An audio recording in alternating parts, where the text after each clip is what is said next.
മതി ഫുട്ബോളിന്റെ മറ്റൊരു വീഡിയോയിലേക്ക് എല്ലാവർക്കും സ്വാഗതം. അപ്പൊ നമ്മളിവിടെ അർജുനുണ്ട്. ബ്രോ സുഖാണോ? സുഖം ബ്രോ, സുഖം. അവിടെ എന്തൊക്കെയുണ്ട്? നന്നായിട്ട് പോകുന്നു. അപ്പൊ ആസ്റ്റൺ വില്ലക്കെതിരെ എനിക്ക് തോന്നുന്നു കിഡില്ല മത്സരമായിരുന്നു.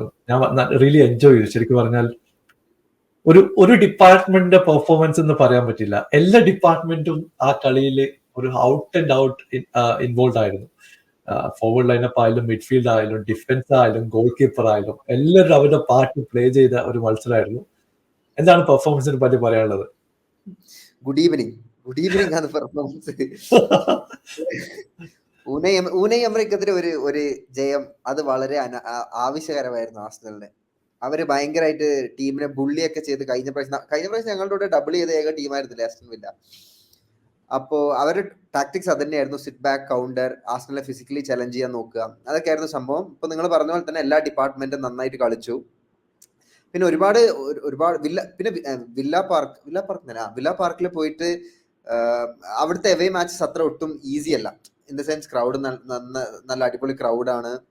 പിന്നെ പ്ലേയേഴ്സ് അവരിപ്പോ ബിൽഡ് ചെയ്യുന്ന സ്ക്വാഡ് നോക്കി എല്ലാം നല്ല ടോൾ ജയൻസിനെ കൊണ്ടുവരുന്നത് ടീമിലേക്ക്. അവർ പവർ ടോറസിനെ കൊണ്ടുവന്നു. പിന്നെ ഇപ്പോൾ ആന്ദ്രെ ഒനാന ഏരിയലി അവർ നന്നായിട്ട് ചലഞ്ച് ചെയ്യുന്നുണ്ട്. പിന്നെ ഫിസിക്കലി വരുന്ന ടീമിനെ ബുള്ളി ചെയ്യാന്നുള്ള ഒരു കാര്യമാണ് അവർ ചെയ്യുക ആസ്റ്റൺ വില്ല.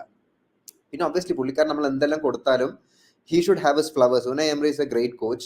പുള്ളിക്കാരന് ചെയ്യേണ്ടതൊക്കെ അറിയാം. പക്ഷെ ആ ഒരു ജയം നമുക്ക് വളരെ ആവശ്യമായിരുന്നു. അതുകൊണ്ട് അടിപൊളി, ഭയങ്കര സന്തോഷം ആസ്റ്റൺ വില്ലക്കെതിരെ കളി ജയിച്ചുകൊണ്ട്. എനിക്ക് ഒരു ഇൻട്രസ്റ്റിംഗ് ആയിട്ട് ട്രൊസാർഡ് സെക്കൻഡ് ഹാഫിൽ ഗോൾ അടിച്ച സമയത്ത് പുള്ളി സെലിബ്രേറ്റ് ഒന്നും ചെയ്യുന്നുണ്ടായിരുന്നില്ല. പുള്ളി കുറച്ച് പുള്ളി കുറച്ച് വന്ന് ഫസ്റ്റ് ടച്ച് ചെയ്യുന്ന ഗോളാണ്. പുള്ളിയുടെ പ്ലേസ്മെന്റ് കിടുവായിരുന്നു. എനിക്ക് തോന്നുന്നു നമ്മൾ കഴിഞ്ഞ സീസണിൽ ഡിസ്കസ് ചെയ്തു, ട്രൊസാർഡ് ഒരു ഇമ്പാക്ട് പ്ലെയർ ആയിട്ട് വരുന്നതാണോ അല്ലെങ്കിൽ ഒരു സ്റ്റാർട്ടിംഗ് 11 ഉണ്ടാവുന്നതാണോ ബ്രോഡോ എപ്പാറ്റിൽ ഒരു ബെറ്റർ സ്ട്രാറ്റജി എന്ന് പറയുന്നത്? Obviously Trossard is A clutch player, അങ്ങനെ വേണം പുള്ളിക്കാരനെ പറയാം. ആവശ്യമുള്ള സമയത്ത് നമുക്ക് എന്താണ് വേണ്ടത് അത് പുള്ളിക്കാരൻ പ്രൊവൈഡ് ചെയ്യും. പക്ഷെ നമ്മൾ അതിപ്പോ ആർസണൽ ഫാൻസ് എല്ലാവരും പറഞ്ഞ ട്രൊസാർഡിനെ ആദ്യം കളിപ്പിക്കണം, മാർട്ടിനിലേക്ക് പകരം പുള്ളിക്കാരൻ. പക്ഷെ പുള്ളിക്കാരനെ ഫസ്റ്റ് ലെവലിൽ കളിപ്പിച്ച് ഒരിക്കലും ഔട്ട്പുട്ട് ആർസണലിന് കിട്ടാറില്ല, റൈറ്റ്? പുള്ളിക്കാരൻ അത്രയും ഒരു 90 മിനിറ്റ്സ് അല്ലെങ്കിൽ ഒരു 70 മിനിറ്റ്സ് കളിക്കാനുള്ള ഒരു എനർജിയോ കാര്യങ്ങളോ ഒന്നുമില്ല. മാർട്ടിനലിയും ട്രൊസാർഡും വരുന്ന ഡിഫറൻസ് എന്താ വെച്ചാൽ, മാർട്ടിനലി നന്നായിട്ട് വിങ് കുക്ക് ചെയ്യും. അതായത് അപ്പുറത്തെ ടീമിന്റെ റൈറ്റ് ബാക്കിനെ പുള്ളിക്കാരൻ മാക്സിമം എന്താ പറയാ ഡ്രിബിൾ ചെയ്യാനും ഡ്രിബിൾ ചെയ്ത് പാസ് ചെയ്യാനും പോയിട്ട് ആ പ്ലെയറിനൊക്കെ ആകെ ടയേർഡ് ആക്കും. പിന്നെ അതിന് ശേഷം വരുന്ന ഇപ്പൊ ട്രൊസാർഡ് ആയിക്കോട്ടെ അല്ലെങ്കിൽ വേറെ ഏതെങ്കിലും ഒരു പ്ലെയർ ആകുമ്പോൾ അവർക്ക് കമ്പാരിറ്റീവ്ലി ഈസി ആവാം. പിന്നെ മറ്റൊരു റീസൺ എന്ന് പറയുന്നത് മാർട്ടിനലിന്റെ വർക്ക് റേറ്റ് ഇസ് ക്രേസി. പുള്ളിക്കാരൻ ഇപ്പോ ട്രാൻസിഷൻ നടക്കുന്ന സമയത്ത് നമുക്കറിയാം മാർട്ടിനിൽ എത്ര ക്യൂക്ക് പ്ലെയർ ആണ്. പുള്ളിക്കാരൻ ഡിഫൻസിനെ ഭയങ്കരമായിട്ട് ഹെൽപ്പ് ചെയ്യും. അത് നമ്മളിപ്പോ ട്രൊസാർഡിനെ എക്സ്പോസ്ഡ് ആയിട്ട് കാണുന്നില്ലേ, മാർട്ടിനലി കളിക്കാത്ത കളികളിലൊക്കെ ജിൻഷെൻകോ ഭയങ്കരമായിട്ട് എക്സ്പോസ്ഡ് ആവും. അപ്പൊ അങ്ങനത്തെ കാര്യങ്ങളുണ്ട്. മാർട്ടിനലിന്റെ വർക്ക് റേറ്റിനെ പറ്റി ഒരു സംശയമില്ല, പുള്ളിക്കാരൻ അടിപൊളി ഡിഫൻസീവ് റേറ്റ് ചെയ്യും. പിന്നെ ഒബ്വിയസ്ലി മിക്കൽ ആർട്ടറ്റയ്ക്ക് അങ്ങനത്തെ പ്ലേയേഴ്സിനോട് ഒരു പ്രത്യേക താല്പര്യമാണ്. കാരണം ആ ഒരു സമയത്ത് ഈ കളിയുടെ ആദ്യത്തെ ഒരു 40-50 മിനിറ്റ്സ് പുള്ളിക്കാരൻ ഇങ്ങനെ എന്താ പറയുക ഡിഫൻസിനെ സപ്പോർട്ട് ചെയ്യുന്നത് കൊണ്ടാണ് നമ്മൾ കളികളൊക്കെ ഒട്ടുമിക്ക കളികളും ജയിച്ചു വരുന്നത്. അതുകൊണ്ടായിരിക്കും പുള്ളിക്കാരൻ കളിക്കുന്നതും. ട്രൊസാർഡിന് ക്വാളിറ്റി ഇല്ല എന്നുള്ളതല്ല, ഒരുപക്ഷെ ആർസണൽ ടീമിന് ഇപ്പോഴത്തെ ടീമിൽ ഏറ്റവും നല്ല ഫിനിഷർ ട്രൊസാർഡാണ്. ബട്ട് മാർട്ടിനലി പുള്ളിക്കാരന് മുമ്പേ വരാൻ വേറെ പല കാര്യങ്ങളും ഉണ്ട്. അതെ, ഡേവിഡ് റായനെ പറ്റിയിട്ട് പറയാതിരിക്കാൻ പറ്റില്ല. പുള്ളിയുടെ ഡബിൾ സേവ് റിഫ്ലക്സ് എന്നൊക്കെ പറഞ്ഞിട്ട് ഒന്നൊന്നര റിഫ്ലക്സ് ആണ്. കാരണം വളരെ ഷോർട്ട്, അതായത് ഒരു സേവ് കഴിഞ്ഞ് ചാടി എണീച്ചിട്ട് അടുത്ത സേവിലേക്ക് എത്തനെ തന്നെ ഒരു 1-2 സെക്കൻഡ് എടുക്കും റിയലിസ്റ്റിക്കലി. പക്ഷെ പുള്ളി റിഫ്ലക്സ് അടിപൊളിയായിട്ട് സെക്കൻഡ് സേവ് എക്സ്പെക്ട് ചെയ്തു. അതൊരു ക്ലോസ് റേഞ്ചിലുള്ള സേവ് ആയിരുന്നു. അത് മാത്രമല്ല, ഡിഫൻസിൽ നോക്കിക്കഴിഞ്ഞിട്ടുണ്ടെങ്കിൽ സലിബയുടെ ക്ലിയറൻസ് ഉണ്ടായിരുന്നു. അതും ഒരു ലാസ്റ്റ് മിനിറ്റ് ഒരു പുള്ളിയെ ക്ലിയർ ചെയ്തിട്ടില്ലെങ്കിൽ ചിലപ്പോൾ അത് പെനാൽറ്റി ആവും, അല്ലെങ്കിൽ അത് ഗോൾ ആവും. 2 പോസിബിലിറ്റി ഉണ്ട്. ഒന്ന് മിസ്സായി കഴിഞ്ഞാൽ പെനാൽറ്റി ആണ്, കാരണം അങ്ങനെ സ്ലൈഡിങ് ടാക്കിളാണ്. അപ്പോൾ പെർഫെക്ഷൻ ആയിരിക്കണം, ബോൾ ടച്ച് ആയിരിക്കണം എന്ന് വിചാരിച്ചിട്ടാണ് സ്റ്റാർട്ട് ചെയ്യുന്നത്. അത് കിടുവായിരുന്നു. ഗബ്രിയലിന്റെ ഒരു സേവ് ഉണ്ടായിരുന്നു. എനിക്കൊന്ന് ഡിഫൻസ് ഇമെൻസ് ആയിരുന്നു. കൗണ്ടർ വരുന്ന സമയത്ത് അവരുടെ കോൺട്രിബ്യൂഷൻ ഇമെൻസ് ആയിരുന്നു. നമ്മുടെ നാട്ടിൽ പറയാം അളന്ന് മുറിച്ചുള്ള ടാക്കിൾ, അതന്നെ ആയിരുന്നു സംഭവം. പുള്ളിക്കാരൻ ഓടി വന്ന് ടാക്കിൾ ചെയ്ത് സംഭവം അടിപൊളി തന്നെ. ഡിഫൻസിന്റെ കാര്യത്തിൽ വലിയ വറിയൊന്നുമില്ല. കാരണം ഇപ്പൊ കഴിഞ്ഞ കളി ഒരു ഇമ്പോർട്ടന്റ് മാച്ച്, അതായത് ലെഫ്റ്റ് ബാക്ക് എക്സ്പോസ്ഡ് ആവുന്ന മാച്ചിൽ മിക്കൽ ആർട്ടറ്റ ഉടനെ ടിംബറിനെ കൊണ്ടുവന്നു. ടിംബറിനെ വിളിച്ചിട്ട് പിന്നെ കലഫിയോറിനെ കൊണ്ടുവന്നു. അപ്പോ ഉണ്ടായിരുന്ന ഒരു പ്രോബ്ലം സോൾവ് ചെയ്തു ഇപ്പോ, റൈറ്റ്? ഡിഫൻസ് സോളിഡ് ആണ്. പിന്നെ ഇപ്പൊ മിക്കൽ മെറിനോ 20 മിനിറ്റ്സ് മുമ്പാണ് പുള്ളിക്കാരനെ അൺവീൽ ചെയ്തത്. ആർസണലിന്റെ ഒരു വീഡിയോ ഒക്കെ വന്നിട്ടുണ്ടായിരുന്നു. പുള്ളിക്കാരനായി അപ്പോൾ മിഡ്ഫീൽഡും ഡിഫൻസും പക്കാ സ്ട്രോങ് ആണ്. ഇപ്പൊ എന്റെ അഭിപ്രായത്തിൽ ആർസണൽ ഇപ്പൊ വേണ്ടുന്നത് ഒരു ലെഫ്റ്റ് വിങ്ങും കൂടിയാണ്. ലെഫ്റ്റ് വിങ്ങിന് ഇപ്പൊ പോസിബിലിറ്റി ഉണ്ടോ എന്ന് എനിക്കറിയില്ല. സ്ട്രൈക്കറിനോട് എനിക്ക് താല്പര്യമൊന്നുമില്ല. It's not realistic. ബാക്കി എല്ലാ ഡിപ്പാർട്ട്മെന്റ്സും നല്ല സ്ട്രോങ് ആണ്. ഇനിയിപ്പോ ഒരു നല്ലൊരു വിങ്ങർ സ്വിച്ച് ചെയ്ത് കളിക്കാൻ പറ്റുന്ന ഒരു വിങ്ങറും കൂടെ വന്നിട്ട് ടീം വെൽ ബാലൻസ്ഡ്. അങ്ങനെ പെർഫെക്റ്റ്. തോമസ് പാർട്ടിനെ പറ്റിയിട്ട് പറയേണ്ടതുണ്ട്. പുള്ളി എനിക്ക് തോന്നുന്നു പുള്ളി പഴയ നമ്മൾ ഒരു 2 സീസൺ മുമ്പ് കണ്ട തോമസ് പാർട്ടിനിലേക്ക് മെല്ലെ മെല്ലെ വരുന്നുണ്ട്. എസ്പെഷ്യലി കൗണ്ടറിൽ പാസ് കൊടുക്കുന്നതായാലും ഗോൾ സ്കോർ ചെയ്യുന്നതായാലും. ഞാൻ മുമ്പ് കണ്ടിട്ടുള്ള ട്രൊസാർഡ് അല്ലെങ്കിൽ ഓഡിഗാർഡൊക്കെയാണ് ബോക്സിന് പുറത്ത് വെച്ചിട്ട് പിന്നെ ഡെക്ലൻ റൈസ് എടുക്കാറുണ്ട്, ഷോട്ട് എടുക്കുന്നത്. കാരണം ഓപ്പർച്യൂണിറ്റി കിട്ടിയ ഷോട്ട് എടുക്കുന്നു, ഓപ്പർച്യൂണിറ്റി കിട്ടിയ ഷോട്ട് എടുക്കുന്നു. നമ്മളെ ഹിസൂസ് ഒക്കെ ബോക്സിനകത്ത് കയറിയിട്ട് മാക്സിമം എങ്ങനെയെങ്കിലും ടാപ്പ് ഇൻ ചെയ്യാൻ നോക്കുന്നതിന് പകരം ഒരുപാട് ഷോട്ട് പുറത്തുനിന്ന് വരുന്നുണ്ട്. അത് ശരിക്കും പറഞ്ഞാൽ ഗോൾ കീപ്പർ ടെസ്റ്റ് ചെയ്യുക, അല്ലെങ്കിൽ ചിലപ്പോൾ ഡിഫ്ലക്റ്റ് ആയിട്ട് ബോൾ തിരിച്ചു വരും, അന്നേരം സ്കോർ ചെയ്യാൻ ചാൻസ് കിട്ടും. പാർട്ടിയുടെ ഗോളും പ്ലേസ്മെന്റ് കിടുവായിരുന്നു.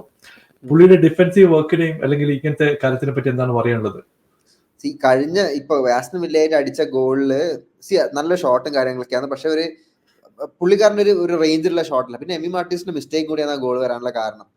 പിന്നെ തോമസ്, നമ്മളിപ്പോ അത്ലറ്റിക്കോ മെഡ്രിഡിൽ കളിച്ച തോമസ് പാർട്ടിയും ആർസണൽ കളിക്കുന്ന തോമസ് പാർട്ടിയും തമ്മിൽ ഒരുപാട് വ്യത്യാസമുണ്ട്. പുള്ളിക്കാരൻ പറഞ്ഞ വിശ്വസിക്കില്ല, അത്ലറ്റിക്കോ മെഡ്രിഡിൽ ഏറ്റവും കുറവ് ഇഞ്ചുറി ഉണ്ടായിരുന്ന പ്ലെയർ തോമസ് പാർട്ടിയാണ്. റൈറ്റ്? പുള്ളിക്കാരനെ കാരണം അത്ലറ്റിക്കോ മെഡ്രിഡിന്റെ ഞാൻ എവിടെയോ കേട്ടിട്ടുണ്ട്, അത്ലറ്റിക്കോ മെഡ്രിഡിന്റെ ട്രെയിനിങ് ഒക്കെ ഭയങ്കര അഗ്രസീവ് ആണെന്നൊക്കെ പറഞ്ഞ് കേട്ടിട്ടുണ്ട്. മേ ബി അതായിരിക്കാം പുള്ളിക്കാരനെ ഫിറ്റ് ആക്കിയത്. ആർസണൽ വരുന്നേരം ആദ്യത്തെ സീസണിൽ തന്നെ പുള്ളിക്കാരൻ ഇഞ്ചുറി ആയിരുന്നു. പിന്നെ അതിന്റെ ബാക്ക് ടു ബാക്ക് സീസൺസ് ഭയങ്കര ഇഞ്ചുറി ആയിരുന്നു. പിന്നെ നമ്മളിപ്പോ നമുക്ക് തന്നെ ഒരു കാര്യം, നമ്മളിപ്പോ ഒരു വണ്ടി ഓടിക്കുന്നേരം നമ്മൾ ഒന്ന് തട്ടി ഒന്ന് ആക്സിഡന്റ് ആയിട്ട് പിന്നെ നമ്മൾ വണ്ടി എടുക്കുന്നേരം നമ്മൾ മനസ്സിലാ പേടി ഉണ്ടാവും.